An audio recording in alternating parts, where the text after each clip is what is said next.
പ്രായമായവരിലും കുട്ടികളിലും വളരെയധികം ബുദ്ധിമുട്ടുണ്ടാക്കുന്ന അല്ലെങ്കിൽ അവർ ഒരുപാട് ഫേസ് ചെയ്യുന്ന ഒരു വലിയ ബുദ്ധിമുട്ടാണ് ഈ ഡിപ്രഷൻ, മൂഡ് സ്വിങ്സ്, അമിത ചിന്ത തുടങ്ങിയവ. എൻ്റെ ഒരു കാര്യം തന്നെ പറയാം. പണ്ട് നല്ല രീതിക്ക് ആൻസൈറ്റി ഫേസിൽ ഉള്ള ഒരാളായിരുന്നു ഞാൻ. കാരണം എനിക്ക് ഇഷ്ടമാണ് ഈ മത്സരങ്ങളിലൊക്കെ പങ്കെടുക്കുന്നത്, പാട്ട് പാടുന്നത്, പ്രസംഗിക്കുന്നതൊക്കെ. പക്ഷേ എനിക്ക് ഭയങ്കരമായിട്ടുള്ള ആൻസൈറ്റിയാണ്. എൻ്റെ കൈയൊക്കെ വിറയ്ക്കും. ഈ പ്രാണായാമാസ് നമ്മൾ റെഗുലറായിട്ട് പ്രാക്ടീസ് ചെയ്യുവാണെങ്കിൽ നമുക്ക് ഒരു പരിധി വരെ സ്ട്രെസ്സിനെ കൺട്രോൾ ചെയ്യാൻ സാധിക്കുന്നതാണ്. അപ്പോൾ നമ്മൾക്ക് ഇഷ്ടമുള്ള കാര്യങ്ങൾ, ചിലർക്ക് വരയ്ക്കാൻ ഇഷ്ടമായിരിക്കും, ചിലർക്ക് വായിക്കാൻ ഇഷ്ടമായിരിക്കും, ഡാൻസ് ചെയ്യാൻ, പാട്ട് കേൾക്കാൻ, മ്യൂസിക് തെറാപ്പി, ഇതൊക്കെ വളരെ നല്ലതാണ്. ഹായ്, നമസ്കാരം. ഞാൻ doctor Ranjitha. Doctor Ranjitha's wellness clinic, Muttathara, Trivandrum. ഇന്ന് നമുക്ക് ഡിപ്രഷൻ, സ്ട്രെസ്സ്, മൂഡ് സ്വിങ്സ്, അമിത ചിന്ത തുടങ്ങിയവയെക്കുറിച്ച് നോക്കാം.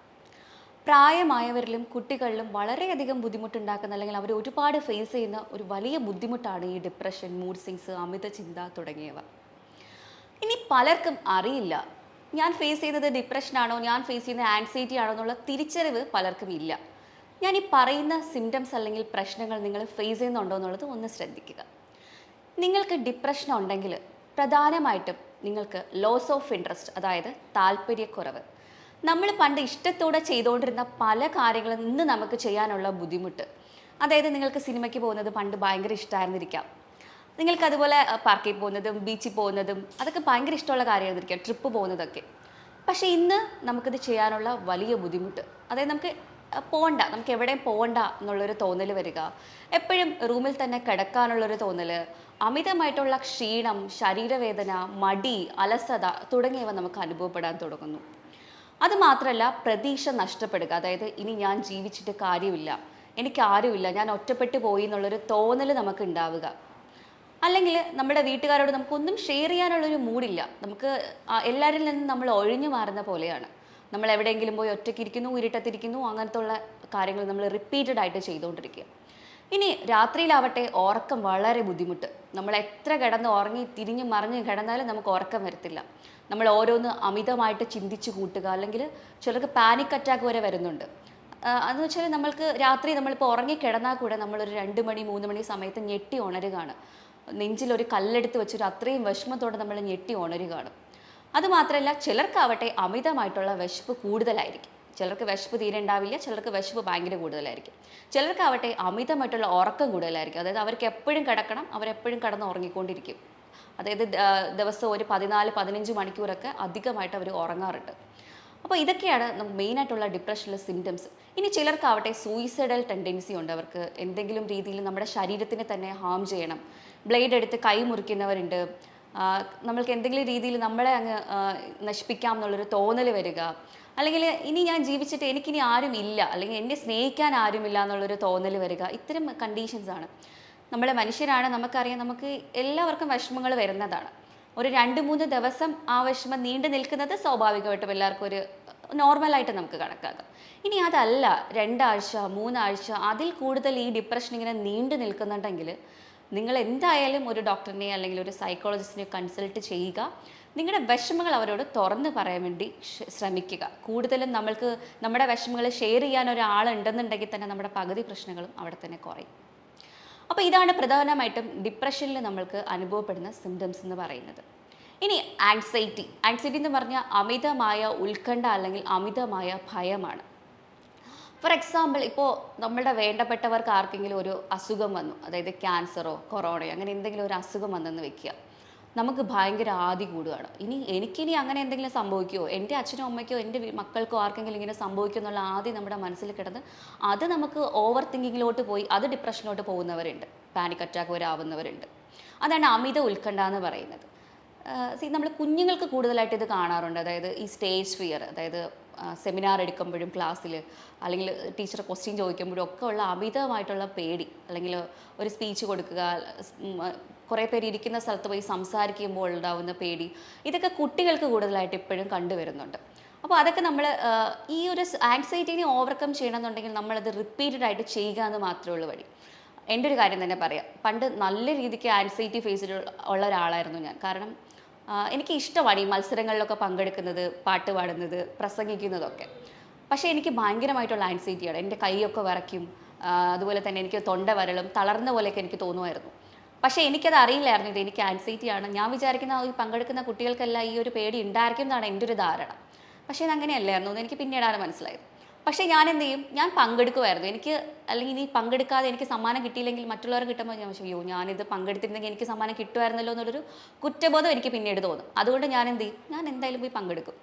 പക്ഷേ ഞാൻ ഇത്രയും ഫേസ് ചെയ്യുന്നുണ്ടായിരുന്നു. പിന്നെ ഞാൻ റിപ്പീറ്റഡ് ആയിട്ട് കുറേ വട്ടം ഇങ്ങനെ പങ്കെടുത്ത് വന്നപ്പോഴാണ് കുറച്ചെങ്കിലും എൻ്റെ ആൻസൈറ്റി അന്ന് കുറഞ്ഞു തുടങ്ങിയത്. അപ്പോൾ ഇപ്പോൾ എനിക്കത് കറക്റ്റായിട്ട് മനസ്സിലായി. അതുകൊണ്ട് നിങ്ങൾ ആൻസൈറ്റി എന്തെങ്കിലും ഫേസ് ചെയ്യുന്നുണ്ടെന്നുണ്ടെങ്കിൽ നിങ്ങളത് റിപ്പീറ്റഡ് ആയിട്ട് ചെയ്യാൻ ശ്രമിക്കുക. ഫോർ എക്സാമ്പിൾ നമ്മളിപ്പോൾ ആദ്യമായിട്ട് വാഹനം ഓടിക്കുകയാണ്. അപ്പോൾ നമുക്ക് ഒരു പേടി എല്ലാവർക്കും ഉണ്ടാവുന്നതാണ്. നമ്മൾ എന്ത് ചെയ്യുക, റിപ്പീറ്റഡ് ആയിട്ട് അത് ചെയ്തുകൊണ്ടിരിക്കുക. അങ്ങനെ ചെയ്യുമ്പോൾ എന്താ, നമ്മുടെ കംഫേർട്ട് സോണായിട്ട് അത് മാറുകയാണ് ചെയ്യുന്നത്. പക്ഷേ ആദ്യം തന്നെ എനിക്കിത് പറ്റിയ പണിയില്ല എന്ന് പറഞ്ഞ് നമ്മൾ മാറ്റി വെച്ച് കഴിഞ്ഞാൽ ആ പേടി നമുക്ക് പിന്നെയും എപ്പോഴും ഉണ്ടായിരിക്കും. അതുകൊണ്ട് ആൻസൈറ്റി ഉള്ളവർ അത് റിപ്പീറ്റഡ് ആയിട്ട് ചെയ്യാൻ വേണ്ടിയിട്ട് ശ്രമിക്കുക എന്നുള്ളതാണ്. ഇതിന് ഞാൻ വേറൊരു എക്സാമ്പിൾ പറയാം. ഇടയ്ക്ക് എനിക്കൊരു കുട്ടി, ഒരു കുഞ്ഞു മോളാത്, ഒരു 11 വയസ്സായൊരു പേഷ്യൻ്റ് വന്നിട്ടുണ്ടായിരുന്നു. അപ്പോൾ ആ കുഞ്ഞ് സ്കൂളിൽ പഠിക്കുന്നതേ ഉള്ളൂ, 11 വയസ്സായ കുഞ്ഞ്. അപ്പോൾ സ്കൂളിൽ 2 ബെസ്റ്റ് ഫ്രണ്ട്സ് ഉണ്ട്, അടുത്ത കൂട്ടുകാരാണ്. അപ്പോൾ കൂട്ടുകാർ കുട്ടീനെ ഒരു ദിവസം ഇങ്ങനെ കളിയാക്കുന്നു, നീ ഒത്തിരി തടി വെച്ച് പോയി, നിന്റെ കാണാനുള്ള ഭംഗി പോയി എന്ന് കുട്ടിയോട് പറയുകയാണ്. അപ്പോൾ കുഞ്ഞിനെ അത് ഭയങ്കരമായിട്ട് മാനസിക ആഘാതം ഉണ്ടാക്കുന്നു. അപ്പോൾ കുഞ്ഞ് വീട്ടിൽ പോയിട്ട് അമ്മയോട് ഷെയർ ചെയ്യുന്ന പരിപാടിയില്ല, അത് ഞാൻ പിന്നെ പറയാം. അപ്പോൾ പോയി പറയുന്നത് ആൻറ്റിയോടാണ്, ഏറ്റവും അടുത്ത ഒരു റിലേറ്റീവാണ്. അപ്പോൾ ആൻറ്റിയോട് പറഞ്ഞു, ഞാനിങ്ങനെ എന്നെ കുട്ടികളിങ്ങനെ കളിയാക്കുന്നു, ആൻറ്റി ഇത് ശരിയാണോ, ഞാൻ തടി വെച്ചോ എന്ന് ചോദിക്കുന്നു. അപ്പോൾ ആൻറ്റിയും അത് തിരുത്തേണ്ടതിന് പകരം അതെ നിൻ്റെ ഭംഗിയൊക്കെ പോയി, നീ ഇനി തടി വെച്ച് കഴിഞ്ഞാൽ വലിയ വൃത്തികേടാവുമെന്ന് പറഞ്ഞ് കുട്ടിയോട് പറയുന്നു. അപ്പോൾ കുട്ടി ഇത് ഭയങ്കരമായിട്ടൊരു ഡിപ്രഷനോട്ട് പോവുകയാണ് അന്ന് മുതലേ. പിന്നീട് കുട്ടി ഈ കൂട്ടുകാരികളോട് മിണ്ടാണ്ടാവുന്നു, സ്കൂളിൽ പോയാലും ടീച്ചേഴ്സിനോട് മിണ്ടുന്നില്ല, ഒന്നും മിണ്ടുന്നില്ല. വീട്ടിൽ വന്നാലും അമ്മ സംസാരിച്ചാലും ഒന്നും മിണ്ടുന്നില്ല, സഹോദരനോട് കളിക്കുന്നില്ല, പണ്ടത്തെ ആളെയല്ല, ഭയങ്കരമായിട്ട് അങ്ങ് മാറിപ്പോയി. അപ്പോൾ വീട്ടുകാർ ചോദിക്കാൻ തുടങ്ങി എന്താ പ്രശ്നം എന്ന് പറഞ്ഞ് കുട്ടി ആരടുത്തും ആദ്യം ഒന്നും പറയുന്നില്ല. അപ്പോൾ കൗൺസിലിങ്ങിന് പോകുമ്പോഴത്തേക്കാണ് ഡോക്ടറോട് പറയുന്നത് ഇതുപോലെയാണ്, എനിക്ക് കുട്ടികൾ ഇങ്ങനെ പറഞ്ഞപ്പോൾ, എൻ്റെ ബെസ്റ്റ് ഫ്രണ്ട്സാണ് അവരെന്നോട് ഇങ്ങനെ പറഞ്ഞപ്പോൾ എനിക്ക് ഭയങ്കര വിഷമമായി. അതിന് കാരണം കുട്ടി ഈ തടിയുള്ളവർ അത്ര മോശമാണ്, അല്ലെങ്കിൽ തടിയുള്ളവരെ കളിയാക്കുന്നത് നേരത്തെ കേട്ടിരിക്കുന്നു. അത് ആ കുഞ്ഞിൻ്റെ മനസ്സിലിങ്ങനെ കിടക്കുന്നു, ഇതെന്തോ വലിയ മോശമുള്ള കാര്യമാണെന്ന് കുഞ്ഞിൻ്റെ മനസ്സിൽ അങ്ങനെ പതിഞ്ഞ് കിടക്കുകയാണ്.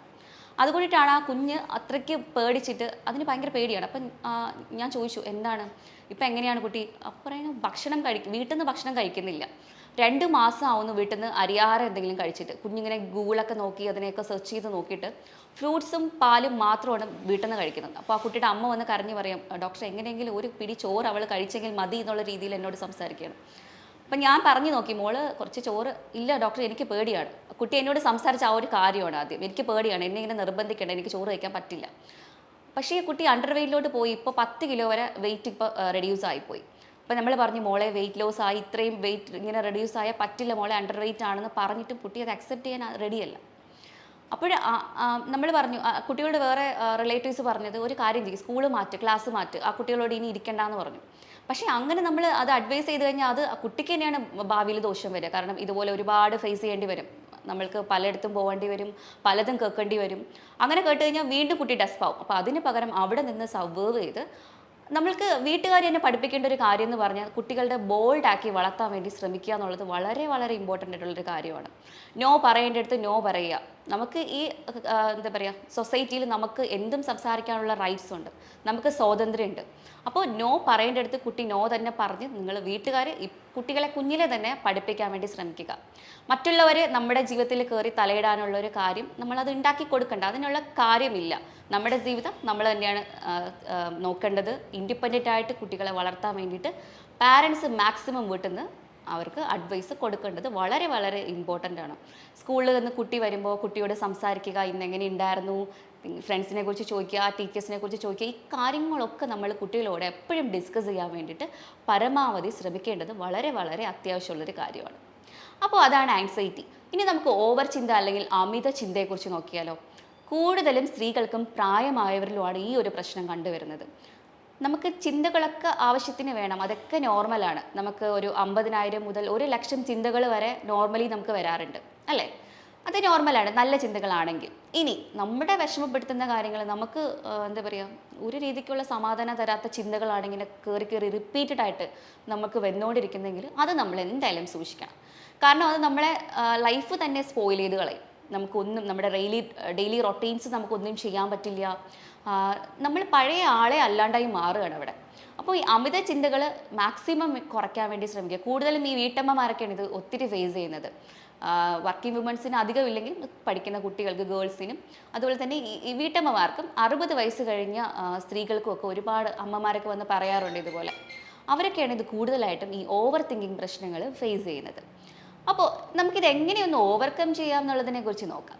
അപ്പോൾ എനിക്ക് പറയാനുള്ളത്, നിങ്ങൾക്ക് ഇത്രയും പ്രശ്നങ്ങൾ ഫേസ് ചെയ്യുന്നുണ്ടെങ്കിൽ അത് ഒരു 2-3 ആഴ്ചയിൽ കൂടുതൽ നീണ്ടു നിൽക്കുന്നുണ്ടെങ്കിൽ എന്തായാലും ഒരു കൺസൾട്ടേഷൻ നിങ്ങൾ എടുത്ത് നമ്മുടെ കാര്യങ്ങളൊക്കെ മറ്റൊരു ആളോട് ഷെയർ ചെയ്യാൻ വേണ്ടിയിട്ട് ശ്രമിക്കുക. പിന്നെ ഇടയ്ക്കിടയ്ക്ക് നമ്മൾക്ക് ഇതിങ്ങനെ ബുദ്ധിമുട്ടുണ്ടാക്കുന്നുണ്ട്, നമ്മുടെ ഡെയിലി റൊട്ടീനെയൊക്കെ അവതാളത്തിലാക്കുന്നുണ്ടെങ്കിൽ നമുക്ക് വീട്ടിൽ ചെയ്യാൻ പറ്റിയ കുറച്ച് ടിപ്സുകൾ പോലെ ഞാൻ പറഞ്ഞുതരാം. പ്രധാനമായിട്ട് ഒരെണ്ണം എന്ന് പറയുന്നത് ബ്രീത്തിങ് ടെക്നിക്സ് ആണ്. പ്രാണായാമാസം എന്ന് പറയും. ഈ പ്രാണായാമാസം നമ്മൾ റെഗുലറായിട്ട് പ്രാക്ടീസ് ചെയ്യുവാണെങ്കിൽ നമുക്ക് ഒരു പരിധി വരെ സ്ട്രെസ്സിനെ കൺട്രോൾ ചെയ്യാൻ സാധിക്കുന്നതാണ്. പ്രാണായാമത്തിൽ ഏറ്റവും പ്രധാനമായിട്ട് പറയാനുള്ള ഒരെണ്ണം നാഡീശുദ്ധി പ്രാണായാമം എന്ന് പറയുന്ന ഒരു പ്രാണായാമമാണ്. സെക്കൻഡ് വൺ എന്ന് പറയുമ്പോൾ ശീതലി പ്രാണായാമം. ഇതൊക്കെ നിങ്ങൾക്ക് ഗൂഗിൾ നോക്കിയാലോ യൂട്യൂബ് നോക്കിയാലോ ഇതിൻ്റെ പ്രൊസീജിയർ കിട്ടും. അത് നമുക്ക് ചെയ്തെടുക്കാം. ഞാനിത് എക്സ്പ്ലെയിൻ ചെയ്ത ലെങ്തി വീഡിയോ, അതുകൊണ്ട് ഞാൻ കൂടുതലായിട്ടൊന്നും പറയുന്നില്ല. ശീതലി എന്ന് പറയുമ്പോൾ ഒന്നുമില്ല, നമ്മൾ വായിലൂടെ ശ്വാസം എടുത്തിട്ട് ഒരു 10 സെക്കൻഡ് ഹോൾഡ് ചെയ്തതിന് ശേഷം മൂക്കിലൂടെ ശ്വാസം പുറത്തേക്ക് വിടുന്ന ഒരു ടെക്നിക്കാണ്. നാഡിശുദ്ധി എന്ന് പറഞ്ഞാൽ ഒരു മൂക്കടച്ചിട്ട് ഒരു മൂക്കിലൂടെ ശ്വാസം എടുത്തിട്ട് ആ ബ്രത്ത് ഒന്ന് ഹോൾഡ് ചെയ്യണം. ഒരു 10 സെക്കൻഡ് മനസ്സിൽ കൗണ്ട് ചെയ്ത് ഹോൾഡ് ചെയ്തതിന് ശേഷം ഓപ്പോസിറ്റ് മൂക്കിലൂടെ പുറത്ത് വിടുന്നൊരു ടെക്നിക്കാണ്. അപ്പോൾ ഇത് നമ്മൾ റിപ്പീറ്റഡ് ആയിട്ടൊരു 10 മുതൽ 20 വട്ടം വരെ ഡെയിലി പ്രാക്ടീസ് ചെയ്യാൻ വേണ്ടി ശ്രമിക്കുക. എനിക്കറിയാം നമുക്ക് ആദ്യമൊക്കെ വലിയ ബുദ്ധിമുട്ടായിരിക്കും, നമുക്ക് ഒന്നും ചെയ്യാനുള്ള മൂഡ് ഉണ്ടാവില്ല. പക്ഷേ നമ്മൾ മനസ്സ് കൈവിടാൻ പാടില്ല. നമ്മൾ തന്നെ അതൊരു പ്രതിജ്ഞ പോലെ എടുത്തതിന് ശേഷം നമ്മളങ്ങ് ഇറങ്ങുക, നമ്മൾ ചെയ്യണം ഡെയിലി എന്തായാലും. അപ്പോൾ അങ്ങനെ നമ്മളൊരു 5 വട്ടമായാലും ആദ്യം മതി സ്റ്റാർട്ടിങ്ങിൽ. പിന്നെ ആകുമ്പോൾ നമ്മൾ തന്നെ അതിൻ്റെ ഡ്യൂറേഷൻ കൂട്ടി കൊണ്ടുവന്നോളും. അപ്പോൾ അതാണ് ബ്രീത്തിങ് ടെക്നിക്കിൽ പെട്ടെന്ന് എനിക്ക് പറയാനുള്ളത്. പിന്നെ ഒരു കാര്യം വെച്ചാൽ പ്രോഗ്രസീവ് മസിൽ റിലാക്സേഷൻ ടെക്നിക്കാണ്. അതായത് നമ്മളൊന്ന് നിലത്തൊന്നൊരു പായ വിരിച്ചോ അല്ലെങ്കിൽ യോഗ മാറ്റിട്ടോ ഒന്ന് നമ്മൾ റെസ്റ്റ് എടുക്കുക. കൈകാലൊക്കെ നിവർത്തി വെച്ച് നമ്മളിന്ന് റെസ്റ്റ് എടുക്കുക. അതിനുശേഷം നമ്മുടെ ഓരോ പാർട്സും, അതായത് കൈ മുതൽ കാല്, തല, അത് ഫുള്ള് നമ്മൾ കോൺട്രാക്ട് ചെയ്യുക. നമ്മുടെ മസിൽസിന് നമ്മൾ ഇതുപോലെ കോൺട്രാക്ട് ചെയ്യണം. കോൺട്രാക്ട് ചെയ്തതിന് ശേഷം 1, 2, 3 എന്ന് അതും കൗണ്ട് ചെയ്യണം. ഒരു 10 സെക്കൻഡ് വരെ കൗണ്ട് ചെയ്തിട്ട് നമ്മൾ കോൺട്രാക്ട് ചെയ്ത് റിലാക്സ് ചെയ്യണം. ഇത് നമുക്ക് മസിൽ ടെൻഷൻ കുറയ്ക്കാൻ വേണ്ടിയിട്ട് വളരെയധികം ഹെൽപ്ഫുള്ളാണ്. മസിൽ ടെൻഷൻ വേഗം നമുക്ക് കുറയ്ക്കാൻ വേണ്ടി സാധിക്കും. ഇനി നിങ്ങൾക്ക് അമിതമായിട്ടുള്ള സ്ട്രെസ്സ്, പെട്ടെന്ന് നമുക്ക് ഭയങ്കരമായിട്ടുള്ള സ്ട്രെസ്സ് വരികയാണ്. അപ്പോൾ നമുക്ക് പെട്ടെന്ന് ഈ മൈൻഡിനെ ഡിവേർട്ട് ചെയ്യണം. അതിന് നമ്മൾ എന്താ ചെയ്യുക? പെട്ടെന്ന് പോയിട്ടൊരു കോൾഡ് വാട്ടർ അല്ലെങ്കിൽ ഐസ് വാട്ടറിൽ നമ്മൾ ഫേസിനെ ഒന്ന് വാഷ് ചെയ്യുക. അങ്ങനെ നമ്മൾ ചെയ്യുമ്പോഴത്തേക്ക് ഓക്സിജൻ സർക്കുലേഷൻ ശരീരത്തിൽ കൂടാൻ വേണ്ടിയിട്ട് ഇത് ഹെൽപ്പ് ചെയ്യും. അല്ലെങ്കിൽ ഒരു ബ്രീത്തിങ് ടെക്നിക്ക് നോക്കാം. നമുക്കറിയാം നമ്മൾ സ്ട്രെസ് അധികമായിട്ട് വരുമ്പോൾ കാർബൺ ഡൈ ഓക്സൈഡ് ശരീരത്തിൽ ഫില്ലാവും. അപ്പോൾ അതിനെ പുറത്ത് കളയാൻ വേണ്ടിയിട്ട് നമ്മൾ ഡീപ്പ് ഇൻഹലേഷൻ നമ്മുടെ മൂക്കിലൂടെ എടുത്തിട്ട് വായിലൂടെ നമ്മളത് പുറത്തേക്ക് വിടുക. അതായത് ഡീപ്പ് ഇൻഹലേഷൻ നമ്മൾ മൂക്കിലൂടെ എടുത്തിട്ട് വേണമെങ്കിൽ നമുക്കൊന്ന് ഹോൾഡ് ചെയ്യാം. ഒരു 10 സെക്കൻഡ് വരെ ഹോൾഡ് ചെയ്യുക. 1, 2, 3 എന്ന് കൗണ്ട് ചെയ്ത് 10 സെക്കൻഡ് ഹോൾഡ് ചെയ്തിട്ട് വായിലൂടെ പുറത്തേക്ക് വിടുക. ഈ ഒരു ടെക്നിക്ക് ചെയ്യുവാണെങ്കിൽ കാർബൺ ഡൈ ഓക്സൈഡ് വേഗം റിലീസായിട്ട് നമുക്ക് ഓക്സിജൻ ശരീരത്തിൽ കൂടാനായിട്ട് ഇത് ഹെൽപ്പ് ചെയ്യും. അപ്പോൾ ഈ ഒരു ടെക്നിക്സ് നിങ്ങൾ ഒന്ന് ട്രൈ ചെയ്ത് നോക്കുക. നിങ്ങൾക്ക് അമിതമായിട്ടുള്ള സ്ട്രെസ്സ് വരുമ്പോൾ ഇത് പെട്ടെന്നൊന്ന് മാറ്റിയെടുക്കാൻ വേണ്ടിയിട്ട്, മൈൻഡിനെ ഒന്ന് ഡൈവേർട്ട് ചെയ്യാൻ വേണ്ടിയിട്ട് ഇതൊന്ന് നിങ്ങൾക്ക് ശീലിച്ച് നോക്കാം. അതുപോലെ തന്നെ കുറച്ച് വൈറ്റമിൻസ് ഇതിന് വളരെ ഇമ്പോർട്ടൻ്റ് ആണ്. നിങ്ങൾക്ക് vitamin D, vitamin C, vitamin E ഒക്കെ നിങ്ങൾ പരമാവധി കഴിക്കാൻ വേണ്ടിയിട്ട് ശ്രമിക്കുക. പരമാവധി ഭക്ഷണത്തിൽ നിന്ന് കഴിക്കാൻ വേണ്ടി ശ്രമിക്കുക. അതുപോലെ തന്നെ ഇമ്പോർട്ടൻ്റ് ആണ് vitamin B12 supplement. Vitamin D ആണെങ്കിൽ അഡൽട്ട് ഡോസ് ആണെങ്കിൽ 60K ആണ്. അത് നമുക്ക് വീക്ക്ലി ഓൺസ് വെച്ചിട്ട് കഴിക്കാം. വൈറ്റമിൻ B12 ആണെങ്കിൽ ഭക്ഷണത്തിൽ കൂടെ നമുക്ക് കിട്ടുന്നത് വെച്ചാൽ നമുക്ക് ഒരുപാട് നട്ട്സ്, സീഡ്സ്, മീറ്റ്സുകൾ, ചിക്കൻ, മീൻ, മുട്ടയൊക്കെ ധാരാളം കഴിക്കുവാണെങ്കിൽ അതിൽ നിന്ന് വൈറ്റമിൻ B12 നമുക്ക് കിട്ടും. വൈറ്റമിൻ ഡി വന്നിട്ട് വെയിൽ കൊണ്ടാലാണ് നമുക്ക് കിട്ടുക. കാരണം ഇപ്പോൾ അബ്സോർപ്ഷൻ പവർ എല്ലാവർക്കും വളരെ കുറവാണ് വെയിൽ കൊണ്ടായാലും. അതുകൊണ്ട് നമുക്ക് സപ്ലിമെൻറ്റ് ഫോമിൽ എടുക്കുന്നത് കുറേ നല്ലതായിരിക്കും. കുട്ടികളാണെങ്കിൽ 2000ൻ്റെ ഡോസ് വേണമെങ്കിൽ നമുക്ക് കഴിക്കാം. അങ്ങനെ വൈറ്റമിൻ ഡെഫിഷ്യൻസീസ് വന്നു കഴിഞ്ഞാലും ഈ ഡിപ്രഷൻ കൂടാൻ അത് ഭയങ്കര ഒരു കാരണമാണ്, പ്രത്യേകിച്ച് വൈറ്റമിൻ ഡി. അതുകൊണ്ട് നിങ്ങളത് വേണമെങ്കിൽ ഒന്ന് ചെക്ക് ചെയ്തിട്ട് അതിനാവശ്യമുള്ള സപ്ലിമെൻറ്റ്സ് എടുക്കാൻ വേണ്ടിയിട്ട് ശ്രമിക്കുക. മറ്റൊരു കാര്യം എക്സസൈസ് ആണ്. നിർബന്ധമായിട്ട് നമ്മൾ ഒരു ദിവസം ഒരു 30 മിനിറ്റെങ്കിലും നമ്മൾ എക്സസൈസ് ചെയ്യാൻ വേണ്ടിയിട്ട് ശ്രമിക്കുക. 30 മുതൽ 40 മിനിറ്റ് വരെ എക്സസൈസ് നമ്മൾ സ്റ്റാർട്ടിങ്ങിൽ ചെയ്തു തുടങ്ങുക. പിന്നെ നമുക്ക് അതിൻ്റെ ഡ്യൂറേഷൻ കൂട്ടിയിട്ട് 1 മണിക്കൂർ ആ ഒരു രീതിയിൽ നമുക്ക് കൊണ്ടുപോകാം. നമ്മളിങ്ങനെ എക്സസൈസ് ചെയ്യുമ്പോൾ നമുക്ക് മസിൽ ടെൻഷൻ, ഞാൻ നേരത്തെ പറഞ്ഞ പോലെ മസിൽ നമുക്ക് ടെൻഷൻ റിലീസ് ചെയ്യാനും നല്ല രീതിക്ക് നമുക്ക് ഉറക്കം കിട്ടാനും ഒക്കെ ഇത് നമുക്ക് ഹെൽപ്പ് ആവും. അപ്പോൾ ഇത്രയും കാര്യങ്ങൾ നിങ്ങൾ അമിതമായിട്ടുള്ള സ്ട്രെസ്സ് നിങ്ങൾക്കുണ്ടെന്നുണ്ടെങ്കിൽ നിങ്ങൾ ചെയ്യുക. പിന്നെ നമുക്ക് അമിത ചിന്തയുള്ളവർക്ക്, ഞാൻ നേരത്തെ സൂചിപ്പിച്ച പോലെ ഓവർ തിങ്കിങ് ഉള്ളവർ, ഒരു നോട്ട് പാഡ് എന്തെങ്കിലും എടുത്തിട്ട് നമ്മളുടെ എന്താണ് ചിന്ത നമുക്ക് വരുന്നത് അപ്പോൾ തന്നെ അത് എഴുതി വയ്ക്കുക. എപ്പോഴാണോ നിങ്ങൾക്കിങ്ങനെ അമിത ചിന്ത കയറി വരുന്നത് അപ്പോൾ നമ്മളൊരു പേപ്പർ എടുത്ത് എഴുതി വയ്ക്കുക. അങ്ങനെ എഴുതി വരുമ്പോൾ കുറച്ച് നാൾ കഴിയുമ്പോഴത്തേക്ക് ഈ ചിന്ത നമ്മളെ വിട്ട് പോകുന്നതായിട്ട് തോന്നും നമുക്ക്. പിന്നെ കാര്യം, ഒരാളോട് ഷെയർ ചെയ്യാൻ വേണ്ടി നിങ്ങൾ എന്തായാലും ശ്രമിക്കുക. നിങ്ങൾക്കൊരു ബെസ്റ്റ് ഫ്രണ്ട് ഉണ്ടെങ്കിലോ നമ്മുടെ പാർട്ട്ണറിനോടോ നമ്മുടെ വീട്ടുകാരോടോ ആരോടെങ്കിലും നമ്മൾക്കുണ്ടാവുന്ന വിഷമങ്ങൾ അല്ലെങ്കിൽ നമ്മൾ ഫേസ് ചെയ്യുന്ന ബുദ്ധിമുട്ടുകളൊന്ന് ഷെയർ ചെയ്യാൻ വേണ്ടിയിട്ട് ശ്രമിക്കുക. നമ്മൾ ഒരാളോട് ഷെയർ ചെയ്യുമ്പോൾ നമുക്ക് ആ ബുദ്ധിമുട്ട് കുറച്ചൊന്ന് കുറയും. അതുപോലെ തന്നെ ഡയറിയിൽ എഴുതുമ്പോഴും അതുപോലെ തന്നെയാണ്, നമ്മളുടെ പ്രഷർ നമ്മളൊന്ന് ഇറക്കി വെക്കുകയാണ്. ആ ഒരു രീതിയിൽ നമുക്ക് വളരെ നല്ലൊരു ഗുണം ചെയ്യും നമുക്ക്. പിന്നെ നമ്മൾക്ക് ഇഷ്ടമുള്ള കാര്യത്തിലൊന്ന് എൻഗേജ്ഡ് ആവാൻ വേണ്ടി ശ്രമിക്കുക. നമ്മൾ പുതിയ ഹോബീസ് കണ്ടുപിടിക്കുക. നമ്മൾ എപ്പോഴും വെറുതെ ഇരിക്കുമ്പോഴാണ് നമുക്ക് ഈ ആവശ്യമില്ലാത്ത ചിന്തകളും ആൻസൈറ്റീസ് ഒക്കെ വരുന്നത്. അപ്പോൾ നമ്മൾക്ക് ഇഷ്ടമുള്ള കാര്യങ്ങൾ, ചിലർക്ക് വരയ്ക്കാൻ ഇഷ്ടമായിരിക്കും, ചിലർക്ക് വായിക്കാൻ ഇഷ്ടമായിരിക്കും, ഡാൻസ് ചെയ്യാൻ, പാട്ട് കേൾക്കാൻ, മ്യൂസിക് തെറാപ്പി, ഇതൊക്കെ വളരെ നല്ലതാണ്. അപ്പോൾ ഇത്തരം കാര്യങ്ങൾ നമ്മൾ കൂടുതലായിട്ട് ചെയ്യാൻ ശ്രമിക്കുക. സ്ട്രെസ്സ് വന്ന് കിടക്കുമ്പോൾ നമുക്കറിയാം നമുക്കിതൊക്കെ വലിയ പാടായിരിക്കും, നമുക്കൊന്നും ചെയ്യാനുള്ള ഒരു മൂഡ് ഉണ്ടാവില്ല. പക്ഷേ നമ്മൾ വേണമെന്ന് വിചാരിച്ച് നമ്മളത് ചെയ്യണം. പിന്നെ നമ്മൾ രാവിലെ എഴുന്നേറ്റ് ഒരു പേപ്പർ എടുത്തിട്ട് എഴുതണം, ഇത് എൻ്റെ ജീവിതമാണ്, എനിക്ക് നന്നായിട്ട് ജീവിക്കണം, ഇതൊക്കെ എൻ്റെ മൈൻഡിൻ്റെ പ്രശ്നം കൊണ്ടിട്ട് എനിക്ക് തോന്നുന്ന വികാരങ്ങളാണ്, ഇമോഷൻസ് ആണ്, ഇതിനെ കൺട്രോൾ ചെയ്യാൻ എനിക്ക് സാധിക്കും എന്നുള്ളത് നിങ്ങൾ കുറച്ച് വട്ടം, ഒരു 10 വട്ടം ഡെയിലി എഴുതി നോക്കൂ. നമുക്ക് നല്ലൊരു റിലീഫ് തന്നെ കിട്ടുന്നതായിരിക്കും. ഇനി കിടന്നിട്ട് നിങ്ങൾക്ക് ഉറക്കം വരുന്നില്ല എന്നുണ്ടെങ്കിൽ ഒന്ന് പാട്ട് കേട്ടുകൊണ്ട് കിടക്കുകയോ എന്തെങ്കിലും വായിച്ചുകൊണ്ട് കിടക്കുകയോ ചെയ്യാം. സ്ക്രീൻ ടൈം മാക്സിമം കുറയ്ക്കാൻ വേണ്ടി ശ്രമിക്കുക. സാധാരണ എല്ലാവരും മൊബൈൽ കളിച്ച് അത് 2-3 മണി വരെ അങ്ങനെ അങ്ങ് പോവുകയാണ്. പക്ഷെ അത് നമ്മൾ കുറയ്ക്കണം. അതിനുവേണ്ടി നമുക്ക് എന്തെങ്കിലും മ്യൂസിക്, ഇഷ്ടമുള്ള എന്തെങ്കിലും കാര്യങ്ങൾ കേട്ടുകൊണ്ട് കിടക്കാം. പുരാണങ്ങളോ കഥകളോ അങ്ങനെ എന്തെങ്കിലും നമ്മൾക്ക് കേട്ട് കിടക്കുമ്പോൾ നമുക്ക് അങ്ങ് ഉറക്കം വരും. നമ്മൾ ഈ റൊട്ടീൻ ഒരാഴ്ച എങ്ങനെയും വളരെ കഷ്ടപ്പെട്ട് നമ്മളിത് ചെയ്തു തുടങ്ങി കഴിഞ്ഞാൽ പിന്നെ നമുക്ക് ഓട്ടോമാറ്റിക്കലി ആ സമയമോ ഉറക്കം വരുന്നതായിരിക്കും. അപ്പോൾ ഇത്തരം പ്രശ്നങ്ങൾ നിങ്ങൾ ഫേസ് ചെയ്യുന്നുണ്ടെങ്കിൽ, 2-3 ആഴ്ചയിൽ കൂടുതൽ നിങ്ങൾക്ക് നീണ്ടു നിൽക്കുന്നുണ്ടെങ്കിൽ, നിങ്ങൾ എന്തായാലും ഒരു പ്രൊഫഷണൽ ആയിട്ടുള്ള ഡോക്ടറിനെ കൺസൾട്ട് ചെയ്യാൻ വേണ്ടി ശ്രമിക്കുക. അവരോട് ഈ കാര്യങ്ങളൊക്കെ തുറന്ന് പറയുക. ചിലരൊക്കെ പറയാറുണ്ട് 1 വർഷത്തോളം ഞാനിത് അനുഭവിക്കുന്നു എന്നുള്ളത്. അപ്പോൾ എനിക്ക് ചോദിക്കാനുള്ളത്, എന്തുകൊണ്ട് നിങ്ങളൊരു ഡോക്ടറിനെ കാണുന്നില്ല എന്നുള്ളതാണ്. അപ്പോൾ നിങ്ങൾ എന്തായാലും ഒരു പരിഹാരം കണ്ടുപിടിക്കുക.